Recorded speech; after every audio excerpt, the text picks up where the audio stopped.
Hello friends, வணக்கம். இன்றைக்கி பாவக்காய் பொரியல் பண்ண போகிறோம். அதுக்கு 3 வெங்காயம், பாவக்காவை கழுவி வச்சுருக்கிறேன். இந்த மாதிரி ரவுண்டாக எடுக்க. எங்கள் வீட்டில் உள்ளவங்களுக்கு விதை பிடிக்காது, அதனால் நான் விதை எடுத்து செய்கிறேன். நீங்கள் உங்களுக்கு எப்படி விருப்பமோ அதை மாதிரி செஞ்சுக்கோங்க. இதை மாதிரி நான் கட் பண்ணிவிட்டு வெங்காயத்தையும் கட் பண்ணிவிட்டு காட்டுறேன் ஃப்ரெண்ட்ஸ். இதை இப்போ உப்பு வெட்டி வச்சுட்டேன். இப்போ உப்பு போட போகிறேன். அளவாக போட்டுக்கோங்க. உப்பு போட்டு நல்லா பிசைஞ்சு வச்சுக்கோங்க. இதுக்கு தாளிக்கிறதுக்கு வெங்காயம் சாப் பண்ணி வச்சுருக்கிறேன், தேங்காய் துருவி வச்சுருக்கிறேன், அரை மிளகாத்தூள், கார மிளகாத்தூள் 1/2 ஸ்பூன் போட்டு வச்சுருக்கிறேன்.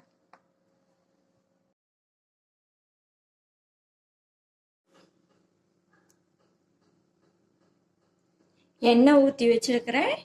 இப்போ இதை கொஞ்சம் கொஞ்சமாக போட்டு பொரிக்க போகிறோம். உப்பு போட்டு வச்சுருக்கோமா, அதனால் நல்லா பொரிக்கப்போம். இது பொன்னிறமாக பொரிக்கக்கூடாது, லைட்டாக வதங்கினா போதும். அதை எடுத்து வச்சுடுவேன்.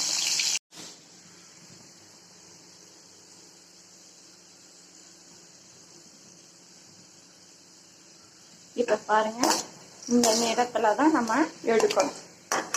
எல்லாத்தையும் இந்த மாதிரி எடுத்து வைக்கணும்.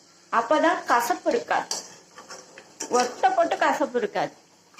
எல்லா பசங்களும் சாப்பிடுவாங்க. நான் வைக்கிற பாவக்காய் பொரியல் எல்லாத்துக்கும் பிடிக்கும். ஏன்னா நான் இந்த மாதிரி தான் நான் வறுத்து வைப்பேன். ஆனால் ரொம்ப வறுக்க மாட்டேன். கருகெல்லாம் அந்த பொன்னிறமாக வறுக்கிறதுனால லைட்டாக தான் கசப்பு போகிறதுக்காண்டி நம்ம வறுக்கிறோம், அவ்வளோதான். இப்போ திருப்பி கொஞ்சம் இருக்குது.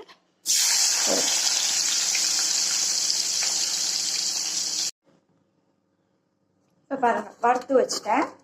இப்போ அதே எண்ணெயிலே கடுகு உளுந்து பருப்பு போட்டு தாளிப்பேன்.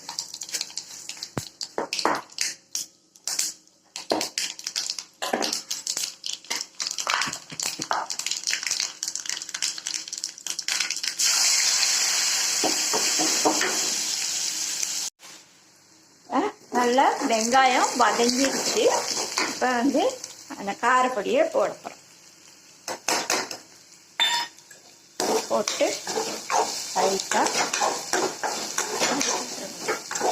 வதக்கி விட்டுட்டு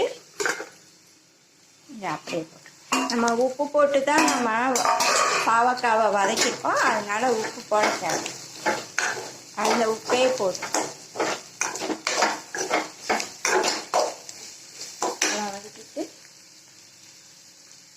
இதில் தேங்காய் துருவலை போட்டு அவ்வளோதான். பாவக்காய் பொரியல் ரெடி ஆயிடுச்சு. கசப்பு இல்லாமல் இருக்கும், சாப்பிட்றதுக்கும் டேஸ்ட்டாகவும் இருக்கும். நீங்கள் செஞ்சு பார்த்துட்டு எனக்கு கமெண்ட் பண்ணுங்கள், சப்ஸ்கிரைப் பண்ணுங்கள்.